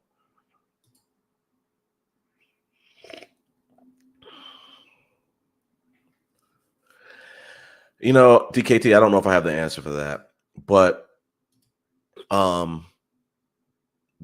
what we saw a week ago, as I tried to make it clear earlier in the show, I do not support political violence, and we're going to be fools to think that if we allow algorithms and social media to be manipulated in the way and propaganda to be manipulated the way that it has, that it's going to make things it's not going to lead to more violence or other incidents. Like, do we want to make improvements or not? Because if we want to make improvements, we're going to have an honest conversation of negative, dehumanizing speech. I don't like the fact that Jimmy Kimmel got canceled. I don't like the people that are making fun of the viral videos of political violence. I don't like that either. But like I said, there needs to be some change. This is a perfect situation, DKT, where traditional values aren't work. They have not worked. They led to this outcome. And we need to tinker with or change a little bit, reevaluate some of those traditions. Yeah, Project 25. So example, people want safe neighborhoods. People want safe neighborhoods, or they want to have stability. They want the stability to have resources to raise a family. Yeah, they do. But that's what everybody wants. I'm gonna start. That was a great comment. Yeah, I need to do my research on this. But yeah.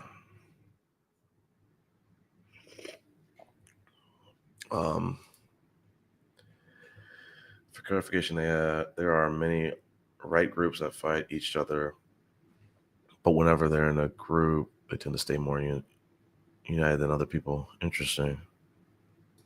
Start that too. Great comments. Yes. And this is why I'm leading on why I think dude was a groiper.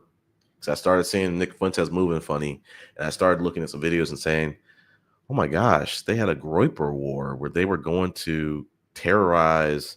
They were not going to, they were terrorizing Turning Point, and they were, kind of being a thorn in the side for the Republican Party. I need to do more research, but he definitely didn't. And I didn't know, do my research into him. Meaning Nick Fuentes, barely knew about Charlie Kirk before that incident. I just saw the viral clips. I didn't really know much about him, but I didn't know they had a beef. I do now.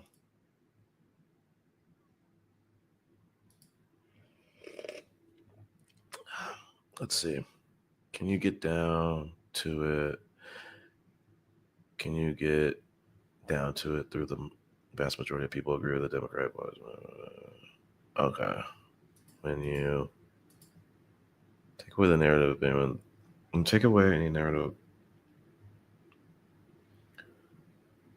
Yeah, I agree. I agree with this. I guess I love me some Larry Wilson tonight.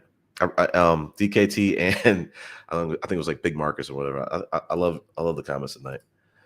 Um, let's see. A lot of it is more about the fact that people don't agree with some of the ideas that people have in different communities for left wing, but overall Democratic. Yep, I agree with this.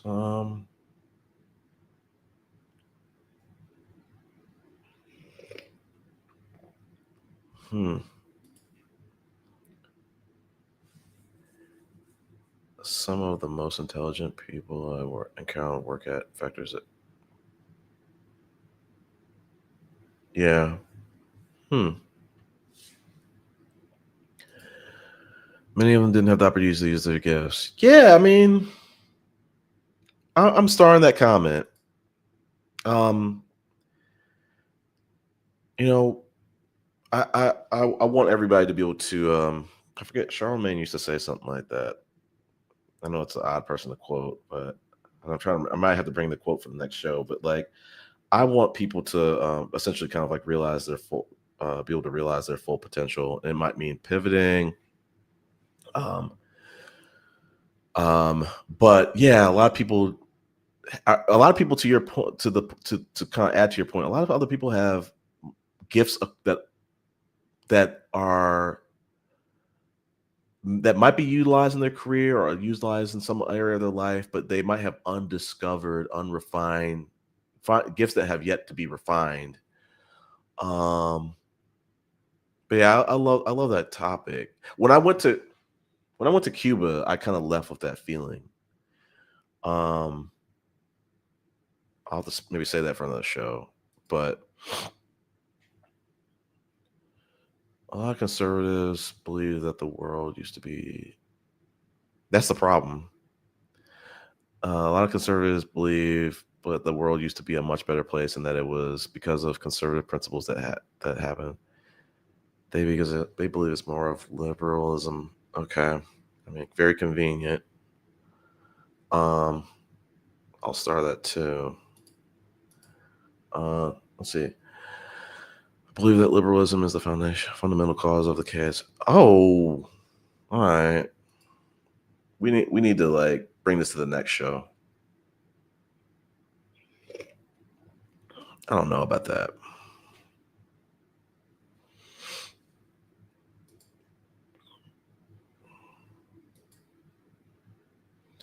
Many of them feel like society hates white people and that they are actively seeking to replace them through mass immigration.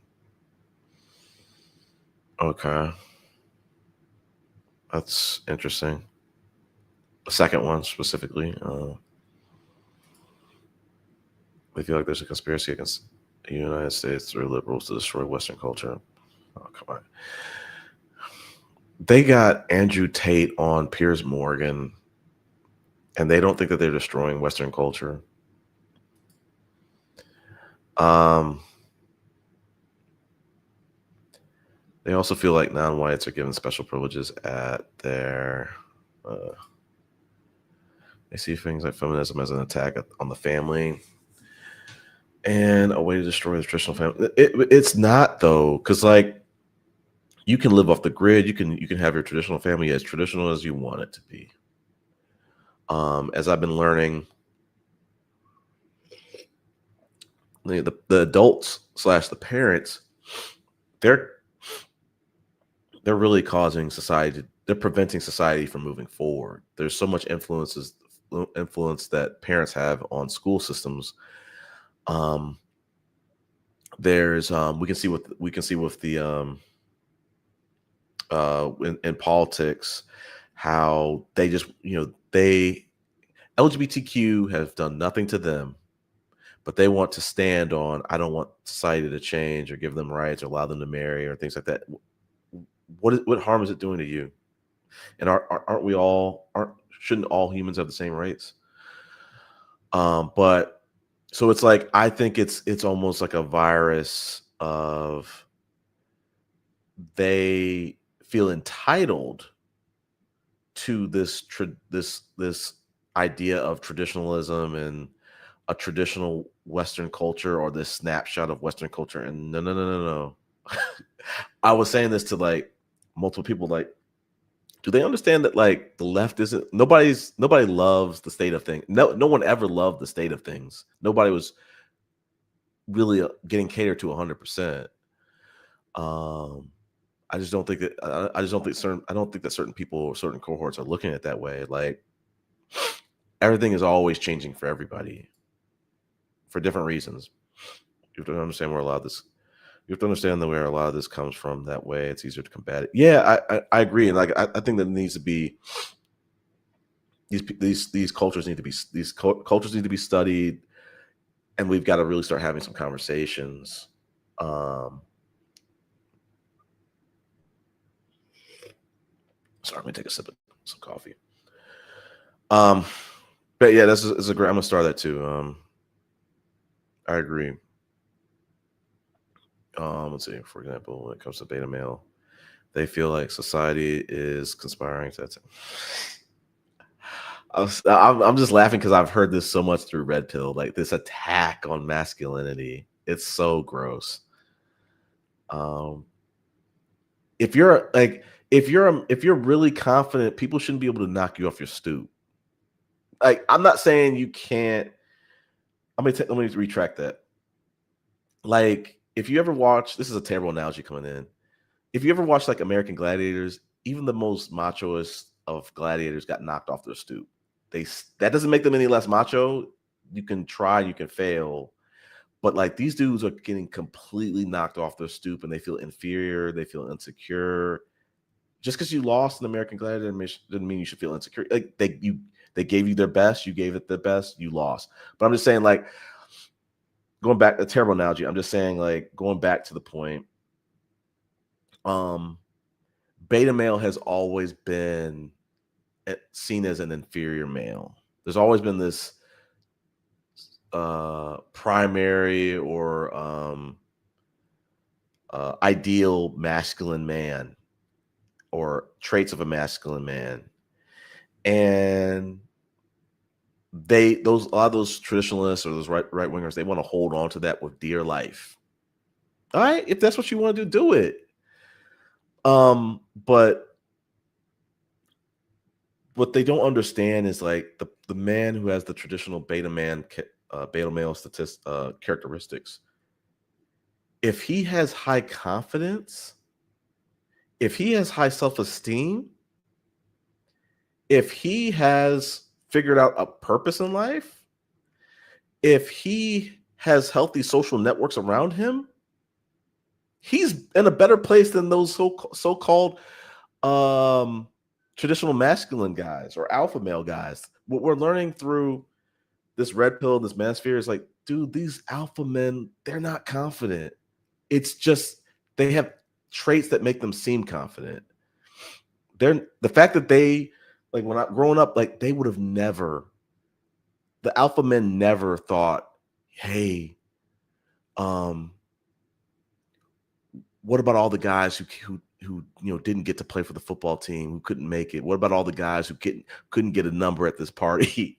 What about all the guys who couldn't get a dance at this party? They were never thinking about you. They were never doing that. The guys who who had a way with women, they were never thinking about the forgotten man.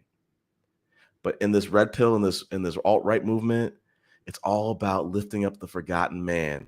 Okay, if that's the case, so when the news comes out, when the smoke clears with this political violence situation, when we find out that this dude's an incel, I want to see all these red pillars lift him, come into that community and start and not throw those men aside. I don't care how weird their lifestyle is.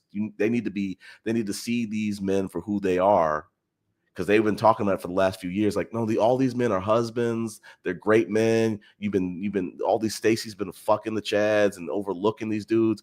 Some of these dudes didn't want anything to do with Stacy. They wanted a furry. They wanted They wanted to transvest the train. No judgment. But I'm just saying, like, as I've said in some of the previous lives, like, these dudes are cooking the books. A lot of these dudes in the in the stats that they're quoting, they're not the type of men that they think they are. They might be I don't know, let me not use beta. I don't like that term, but they might be weirder than they think they are.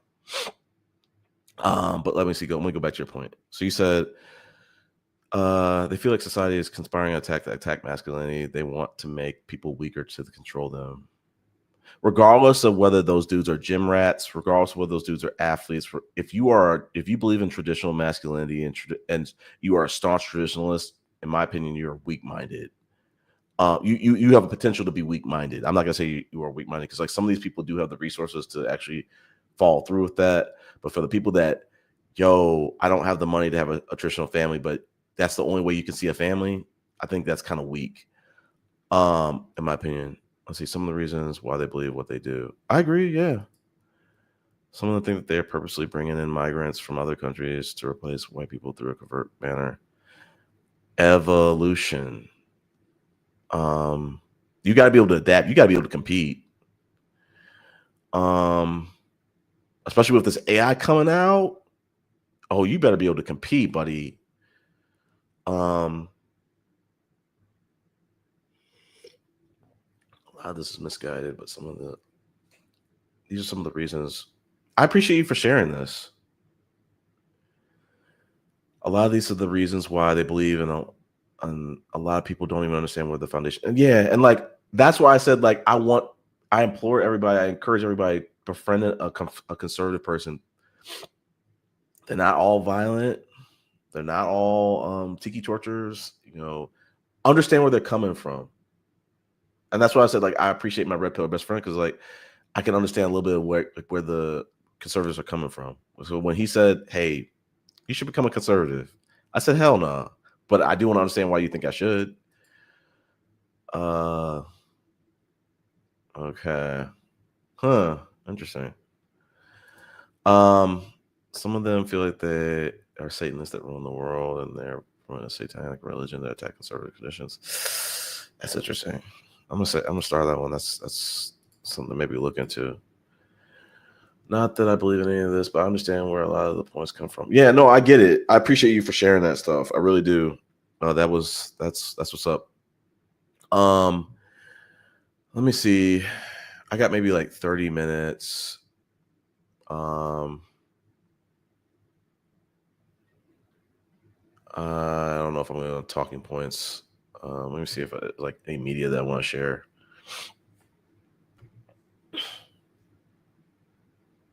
I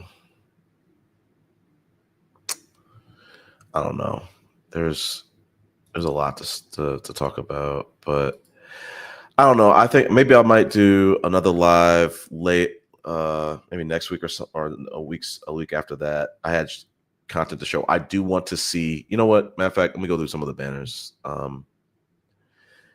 Corrections from last show. I know I was talking about like the millennials. I think I misspoke. I was really talking about Gen Z for the most part. A lot of the talking points, I think it does affect the millennials, but it was mostly for a Gen Z talking point. Hey, happy birthday to me. I had a birthday. I turned 43. I think I've said this before, but if I didn't, I'm gonna say it again. My brother got engaged. Congrats to him. Let me see. Yeah, I think we got Larry Wilson, please join some future lives. I really appreciate the comments from you.